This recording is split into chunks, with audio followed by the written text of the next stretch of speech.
So this is Chase McWhorter, Managing Director with IREI.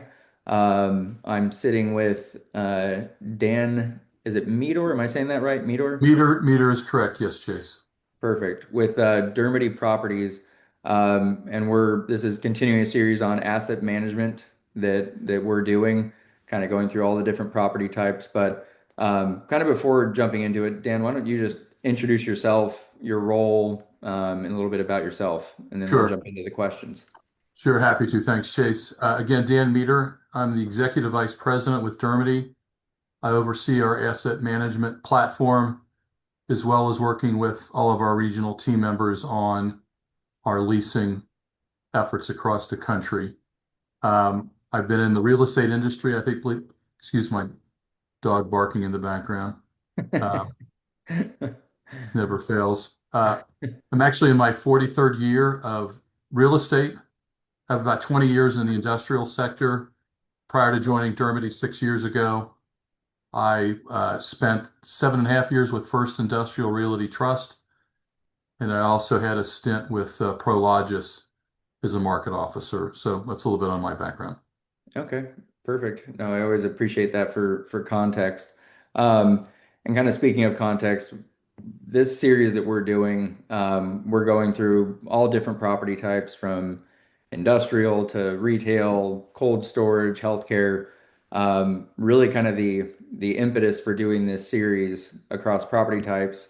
And I said this kind of in the lead up is um, there was so much research. I mean, we get research reports from tons of groups in the real estate world, and what we saw kind of at the end of 24, again, we're still seeing high rates, all those things that were impacting real estate from a pricing perspective. A lot of what we saw in 2025, even going into this year, was just getting back to really active asset management. And the way we were kind of looking at it from our perspective, 30,000 foot publishing firm, just trying to dig into the subject was, okay, well, it would be great if we could just talk to more groups and get more granular on this kind of best practices. What does it look like? Because I think what we've heard in kind of the lead up to doing this series and talking to different people in asset management is, I'd say for the last coming out of the GFC, low rates, it was just kind of a forgotten, maybe not forgotten, but just maybe not as valued as it maybe should be. And I think this kind of tough market, getting back to the blocking and tackling of real estate, I think is something that we wanted to highlight was just talking to people in your position and kind of understanding what you're doing to improve NOI, to improve these assets, to actively manage them. So that's kind of the context for wanting to do this series. So let's just kick it off with, again, very basic question. So how do you define asset management at Dermody Properties? So asset management basically is just running the business of the operating asset as part of a portfolio. So the more custodial part of it is the property management, which is the physical maintenance of the structure, executing on capital projects, R&M, and those type of things. But from an asset management perspective, it's a little bit of a higher view. You're looking at property performance. You're looking at how the market is impacting the value of that specific asset in this particular cycle. And probably one of the most important things is that you're deeply involved in any leasing discussions because that ultimately is the driver to NOI and ultimately the value of the property. So, Hmm. And so what does a day-to-day look like from an asset management perspective? From, again, just where you sit day-to-day, reviewing leases, all those kind of things. What does just a day-to-day look like from your perspective? so most of my everyday activities are centered around leasing. I Okay. spend a considerable part of my time evaluating uh, proposals or requests for proposals that we get for various brokers representing various users across the country, looking at what the appropriate response should be, understand what the proposed rental economics mean is a return for that investment, and then just making sure some of the basic uh, things that should be reflected in a proposal are there. So I'm helping coordinate proposal to make sure we're consistent across the country. We're consistent with users across the country, and then we're aggregating all of that proposal activity just to kind of track to see where demand is best, where it may be slacking a little bit, and also understand which industries are driving that level of demand so that we can think about pivoting any of our direct marketing or brokerage efforts towards those more active user groups. Okay. So that's a large part of it.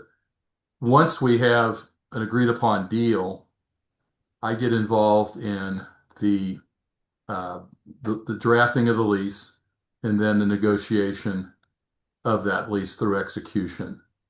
And again, my job as asset manager is to make sure that anything that's getting incorporated into this final lease document doesn't have a detrimental impact to value, doesn't impact the liquidity of it down the road. Hmm. You know, if there's a potential to dispose of it, and just to make sure that all the safeguards are there to properly mitigate any risk we have as landlord. So Well, I've done over 1,000 leases in my career. So through sheer repetition, I've gotten pretty good at that part of it. So well, and I think that is one thing that has been brought up in doing other interviews is again going back to kind of maybe the last 15 years leading up to kind of the increase in rates, COVID, that whole era was just um, kind of everything really focused on just the acquisitions and all that. But it was what we continue to hear is just asset management, obviously, is very important in the executing of the business plan. It's not just right. the acquisition, it's you've got to have those safeguards for when you're selling the property, making sure that there's everything can go smoothly. So I think that's something that, again, I don't think it was necessarily a forgotten art science. It was just, I think, again, with ever decreasing rates, it was just, um, yeah, obviously highlighted by these research reports. It's like it's come to the forefront. Um, so, what are some recent trends that you're seeing in asset management? Obviously, long history. What would you say are some trends in asset management from kind of the ground level with whether it be executing on construction to leasing? What are some trends, micro or macro, that you're seeing in asset management? Well, I think technology is becoming increasingly important. And we'll probably talk some more about this, but the use of artificial intelligence is huge Okay. in making decision making, evaluating options, you know, researching so much more effective. So let me give you an example, Chase. We've implemented a tool, a lease administration tool called Profia, Okay. and it's effectively an AI tool. We've uploaded all of our lease documents into this tool. So if somebody were to ask me a question about a particular lease, does this tenant have a renewal option? I can find that in about 7 seconds. So that Wow. it really helps turn information around. Sometimes your greatest competitive advantage in working with tenants on new leases is the ability to respond with speed versus getting bogged down in a bureaucratic, you know, overly analytical view of things. Not trying to Yeah. dismiss the importance of doing all of that due diligence, but it goes much faster than it used to. Um, Interesting. only if the tenants would move faster, but They that's need the same technology. they do, but the reality of it is, you know, their investment in a facility is always going to be considerably greater than just the expense of renting it. So they're looking at Yep. a lot of other things that are really more important at the end of the day. You know, rent expense, I think, is sixth or seventh of the line items that a user is considering when they're looking at a facility. Hmm. Transportation, costs, and labor are always at the very top. So, Well, and I guess we kind of talked about technology there, but I would say if you can elaborate even on, again, whether it's the last few years, the last 10, what are some trends you're seeing when it comes to tenants in industrial, as far as the things that they're demanding, any kind of shifts that you'd see that are significant? Well, it'll tend to vary, with market cycles when supply and demand get balanced in the tenant favor. They will try to get more concessions and things like that. Hmm. Fortunately, we're still in a really good spot in our sector that demand is still good. There's some background noise with tariffs and some other things that have made that a bit choppy.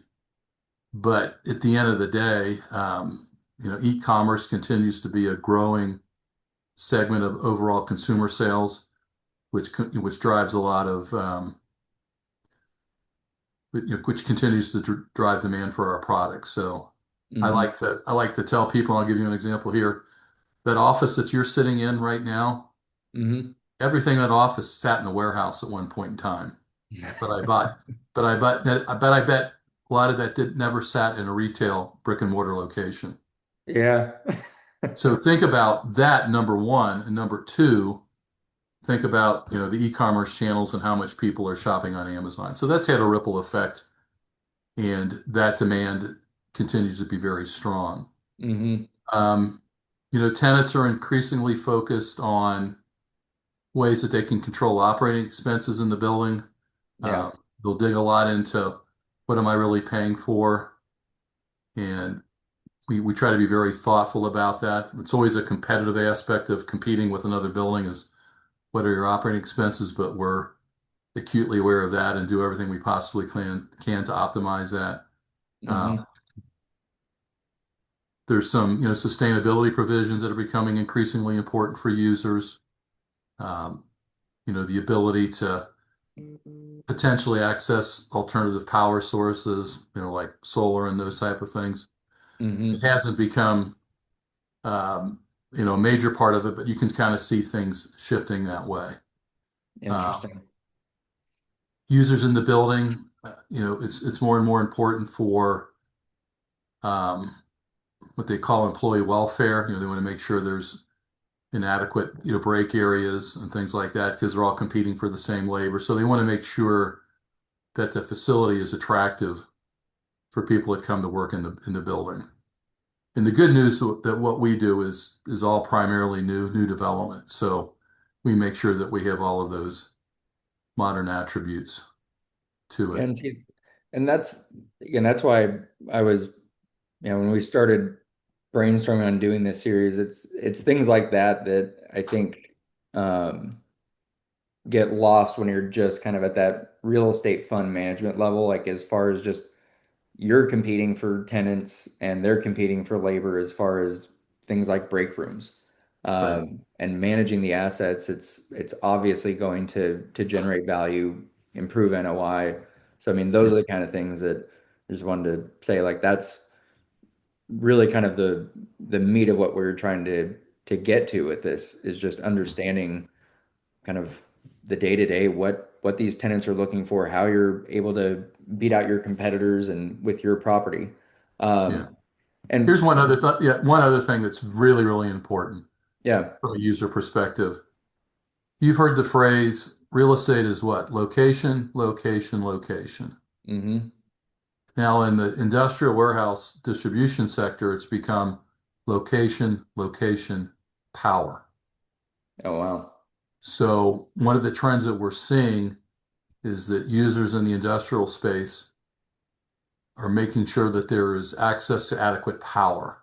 And I'm not talking about megawatts to drive a data center operation, but the Yeah. sophistication of equipment and some other things that are going into these buildings requires a certain level of power. So, again, that's where I feel like we're in a very good position because we do most of our investment, what we do is new development, and we always make sure that we incorporate those power requirements in our spec, or And at you, least have the ability to upgrade it for somebody that needs more. So and would you say, again, given even your personal history, that's something you've seen in the last few years that's it, become a more significant ask of tenants?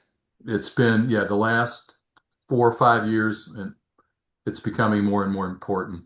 Okay. Interesting.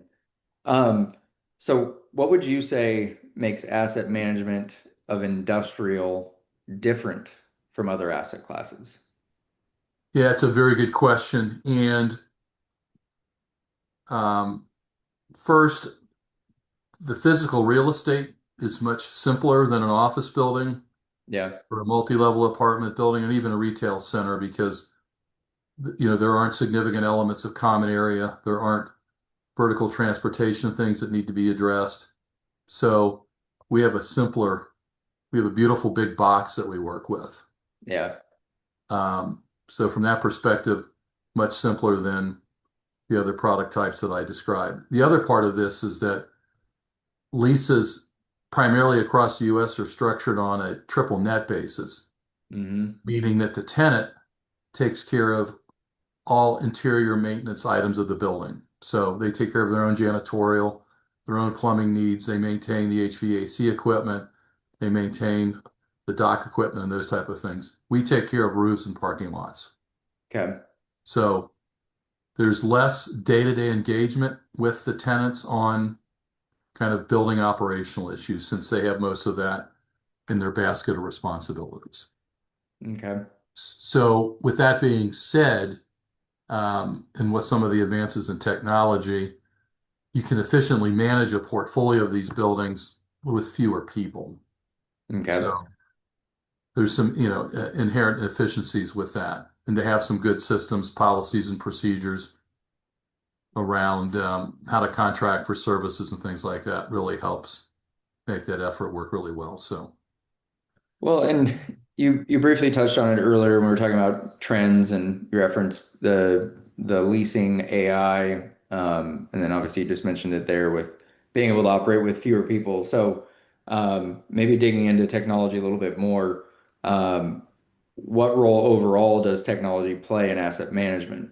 Obviously, we've talked about leasing, but other areas you're seeing technology really start to again give you more tools to use less manpower. What are you seeing when it comes to just technology broadly? yeah, I mean, the lease administration tool that I mentioned earlier is very important and helpful to the property managers since they may have to refer to that lease for who's responsible for what. But, Hmm. the tracking certificates of insurance for both the tenant and the vendors is all done electronically and can be analyzed through an AI tool. So that's much more efficient. Um, Tenants don't necessarily have to pick up a phone and call and talk to anybody about a work order or a request to do something that can all come in through a platform that we can easily hand off to a vendor to handle, and then we'll know when it's closed out. And again, that just helps us aggregate data around what our tenants are requiring in the building. So it's just another couple other tools that we have at our hands that 8, 10 years ago didn't exist. Everything was done manually. Hmm. So I don't know if it rings true for you, but one thing we've heard broadly with technology is you're kind of getting to that point of managing these assets is you're getting to the point of um, I think the term is almost being able to manage them more dynamically, where you're able to kind of see around the corner of what could be coming up. That right, you've had these experiences using AI, all those kind of things. It's like these three properties expect this to be replaced soon. So those kind of things where it kind of gives you a little bit of lead time. Again, I don't know if that's something that you're at least seeing on the horizon, but that's at least something we've heard when it comes to this kind of being more active asset management is those kind of tools being able to again help you be able to see around the corner rather than just being able to react fast, right, that having it be able to be teed up where you're ready to go when it happens. right. Yeah, that's the beauty of all of this, that you can look forward and plan strategically on future capital expenditure, which is a key item for us. Okay. Uh, we on an ongoing basis, landlords in our sector spend significant sums on roofs and parking lots. Hmm. So to be out ahead of that and plan appropriately and make sure that the right things are done uh, proactively on a preventive maintenance perspective to extend that time frame when these things may need to be replaced are all really important. So Yeah. Um, so jumping to the investors that are working with Dermody, investors broadly that are looking at industrial, which obviously it still is a popular asset class. I mean, what insights do you have for investors about asset management? What kind of things should investors be asking about asset management with firms like yours when they're doing their due diligence? What do you think it's maybe missed because they're so focused on the purchase price, the hold, all those kind of things? What kind of things do you think should be asked about asset management during due diligence? Well, an investor would want to understand the how the asset manager's platform works. What systems do you use? What's the manpower dedicated to that? And just kind of drill into the best practices or policies or procedures for that function. So how is property management handled and managed? How's the leasing function handled and managed? How do you handle the valuation, ongoing valuation and appraisal process, which is a key part of that? Hmm. Uh, what what local expertise would that asset manager have in specific markets where they're looking to invest? Those type of things. Hmm. Yeah, and again, part of these kind of questions goes back to what I said at the beginning. It's just so much of what we've seen is just you really got to be active in your asset management. And I think from the investor perspective, it's part of this is just, okay, what does that mean? What do I need to ask when it comes to doing these evaluations? Um, so last question for you. So what are your expectations, your outlook when it comes to the asset management role in the year, even maybe a few years ahead? Obviously, between technology, tenant appetite changing, what do you kind of see in your outlook when it comes to asset management? I think it's going to be increasingly important. I think given the fact that this is a favored investor class and Hmm. will be for the foreseeable future in my mind, what is it, 25 or 25 to 35 billion square feet of industrial space in North America, and that's a $2 to $3 trillion asset under management. So it's a significant component of the Hmm. sector. So um, and investors are looking to hold this industrial product type longer, which again suggests that the asset manager has got to have all these good skill sets, the access to the data, the ability to the time when it's appropriate to redevelop something, when it may be appropriate to think about a disposition, and just manage the portfolio. So remember, asset management is asset specific. It's kind of like managing one retail location. Portfolio management is how all those retail locations kind of work together. So there's always the art of making sure that that mixture of assets within an overall portfolio is appropriate.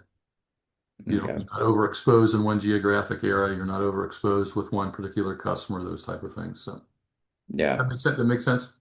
Yeah, no, Yeah. absolutely. And I think that's, again, all these nuances, context, I think, again, just everything being so high level of just from the investors, we do our annual investor survey, and it's just industrial is still a favorite Right. asset class. But you start digging into it, maybe overexposed here, whatever it might be, getting into those nuances of, am I overexposed in a particular region or to a particular tenant? Right. That's going to lead to, I mean, I think at a certain degree, you're seeing it with what's happening in private credit, the Right. overexposure to some of these software companies. Right. So I think it applies to real estate maybe in a different form, but no, I appreciate that kind of context. Yeah, Um, I know. I didn't interrupt you, but I think in 25, a full one-third of all leasing activity was renewal leasing. okay. And for 26, that's anticipated to be even a bit higher. Oh, So really? so again, asset management is key to doing all the right things by the tenant at the asset level to retain them Yeah. because It's probably 4 to 5 times more expensive to replace a tenant than to renew them. Hmm. So retaining tenants, and that's the beauty of our tenant base is it's very high quality. We've got great relationships with everybody, so our retention rate is really, really high. So That's that's another good, again, level of context is just executing these business plans, looking through your tenants, the renewals, all that. I mean, again, some of these things you just have such a high level view, admittedly from our perspective, just talking about these property types, but I appreciate all this kind of context of, yeah, the renewing tenants in a tough market that, yeah, again, if it's you're comparing different industrial groups to invest with, I'm going to look at that, who's got the best renewal rate versus who needs to go out and find new tenants. So, yeah. And what does that asset manager's property functionality look like? And again, that's why we're really good. That our stuff is new, which means it's modern, which mhm. means it has all the functional attributes that users need to have. The car parking, the trailer parking, the right number of docks, the power, some of Yep. the things that we talked about earlier. So Yeah. Well, and I also appreciate the power aspect. I guess one thing related to that, and then we can wrap here, but it's not the same power requirements as data centers. But my immediate kind of thought is it being driven by data centers and the demand? Are your industrial tenants getting ahead of this because they're seeing that they're going to be competing with those data centers, or is it just it's shined a light on increased costs for power? they could just shine the light on increased costs for power. Okay. Again, the level of sophistication that users are putting into these buildings in terms of robotic systems, material handling equipment, all of that stuff makes them that much more efficient, but that comes at the cost of needing more power, to make that stuff work. So, Okay. in certain markets where there's a proliferation of data centers, there are people that support that industry that are leasing warehouse space so that they're close to the NVIDIAs, the Lam researches of the world. So we're seeing that as a bit of a ripple effect. Okay. They don't require the same amount of power that the data center would use, but they may be doing something in that facility that requires adequate power. And again, we're not talking, a magnitude above it, but maybe instead of 2,000 amps, they need 4,000 amps. Yeah. So Well, and that's again, we're even again going back to doing this data centers and the difference there with asset management. I mean, you're talking about some of these groups needing like the trying to figure out how to put small scale nuclear reactors. That's not something you need in industrial for the context of how much power is needed with these data centers. yeah, So allegedly there's a few of them out there that are requiring more electricity than what's needed to operate small cities. So yeah, exactly. So different problems to have on the asset management side. yeah, that's a whole different data center asset management is a whole different thing. There's varying levels of involvement in that. You know, some Yeah. people some people build the shell and allow the user, and others are going full into the full development of it, including participating in the build out of it for a specific data center. So Yeah, absolutely. Well, I do want to thank you again, Dan.